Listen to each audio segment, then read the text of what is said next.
What's up guys, welcome back from the YgoPro duel video. Next match, Cross-Banlist Cup. Second match here of Group E, two Synchro decks, I guess. Synchro Cats from 2009 versus Infernities from 2010. So both lists are from the OCG and are pretty much from the same era. Well, very close, right? Prime time Synchro era, and both decks have access to one of the most powerful Synchro monsters ever in this game's history, like, you know, Brionac pre-errata, that is. So this is Infernity from the OCG with side deck. Of course, a couple of small changes to the main deck. Thanks for the suggestions in the previous video. The second list, again, quite similar to the list that I used in one of the previous Cross-Banlist competitions. OCG, by the way, with pre-errata Brionac, and of course being able to search out Premature Burial with your Arms Hole, you know, the OCG name of Hidden Armory. And okay, you're sacrificing your normal summon, but that's how it is. You can just keep rebouncing your Premature Burial with Brionac and, you know, Rescue Cat multiple times and so on. So which deck has the advantage? Interesting one. Again, we have two Synchro decks are paired up against each other, but well, both decks have access to one of the best traps, being Royal Oppression. I believe Synchro Cat is the deck that it's maining at that one, so only good or, you know, relevant in the first duel, right? Game number 1. But I feel it's going to be very close. That was I kind of was expecting, you know, before the matchup.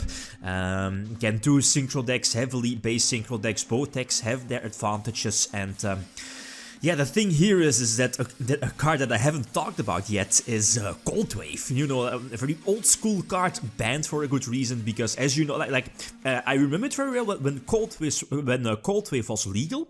It wasn't really good back then, but eventually it found its way into top tier formats. Or yeah, top tier decks, and yeah, I don't need to explain why Cold Wave is so broken.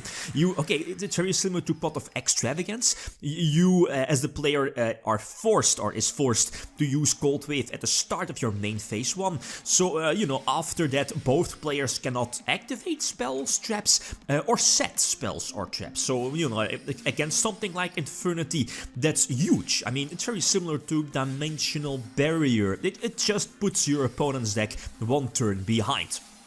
And if you can combine that with a deck that has the ability to discard cards from your opponent with Air Bellum or Urbellum, then, you know, it can just be quite deadly.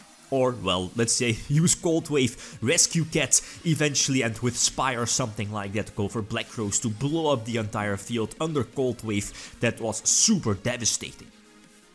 So going second, I left the Cyber Dragons in, but, well, yeah, okay, if Infernity is able to go for multiple TRISHULA and with Stardust as well, I can't really do anything about that. And Gorse is also one of those cards that, during the old school days of Yu-Gi-Oh!, Gorse was one of the best monsters in the game. But, you know, it eventually got power creeped away. I believe Gorse now is at 3? Not really sure about this, but, you know, in today's format, Gorse isn't really that relevant. But again, back then, dropping a well-timed Gorse could twist the game upside down or turn the game upside down.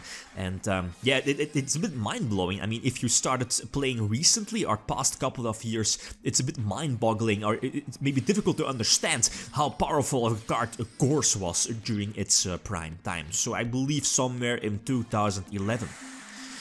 So yeah, okay, game number 3, 1-1. And going first here with, yeah, okay, I do not opt to go for Crush card. I don't feel it's that fantastic unless Infernities already went off and don't have Stardust, I guess.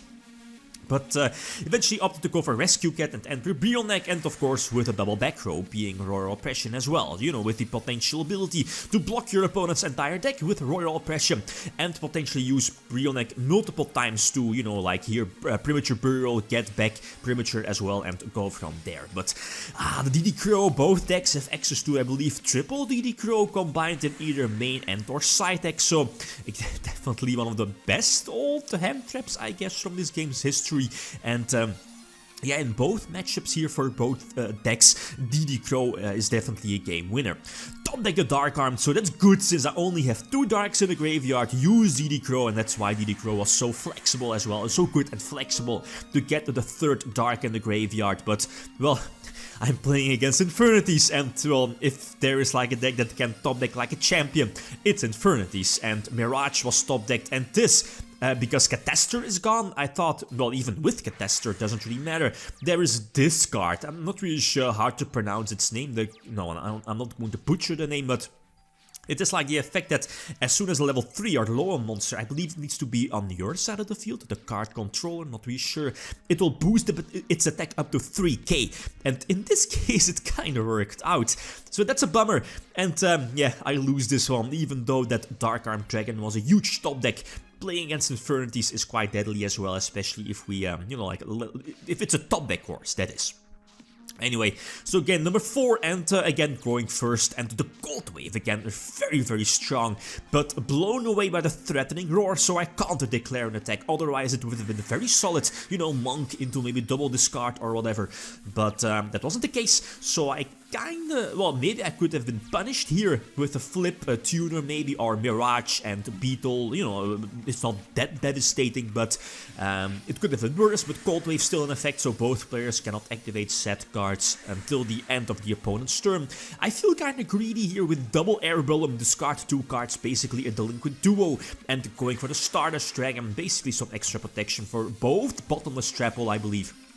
And of course, the in-hand DD Crow. And as you know, Launcher will still, and yeah, both Mirage and Launcher will still trigger, even though one of the cards, one of the 2 targets is banished, let's say, off of DD Crow.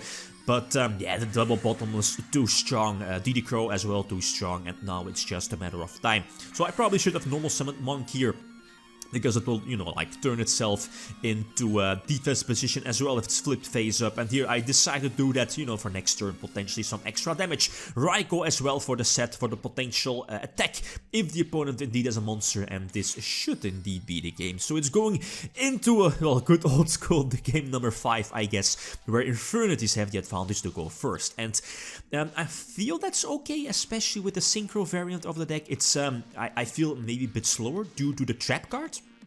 What is it called? Infernity. You know which one I mean. The double Foolish Burial. I forgot the name. You know which one I mean. But yeah, then again, there is no Infernity Barrier because this is the OCG list, and the Infernity Barrier was a TCG exclusive. And I believe I checked it, double checked it, that Infernity Barrier was released in the OCG somewhere in 2011, and that was during the ban list where TRISHULA and Infernity Launcher were both at 1. So to my knowledge, like a full power Infernity deck with triple TRISHULA, triple Launcher, triple Infernity Barrier, I believe wasn't possible. So yeah, anyway, so using the Premature Burial here, going for, try to go for Air Balloon, but get blown away by the Royal Oppression, and, well, this, yeah, I think I have to torrential tribute the entire field. The opponent is under his own Royal Oppression, and I was like, well, okay, maybe worst case scenario, I could use my Dust Tornado, right? But maybe this was a hasty mistake, or a hasty play on my part, because I drew the Hidden Armory, and I was like, no, first of all, I should have, you know, just used Premature Burial, force out my opponent to pay the 800, and then chain Dust Tornado. That was a play I should have made. But then again, maybe, well, okay, let's say if I did not use a Dust Tornado and kept the Premature Burial in hand, I would have attacked into the Necromancer, taking some damage. But after that, the game would have been in like a standstill again, depending on what he drew. Not really sure which card there was, but again, yeah, the game would have been...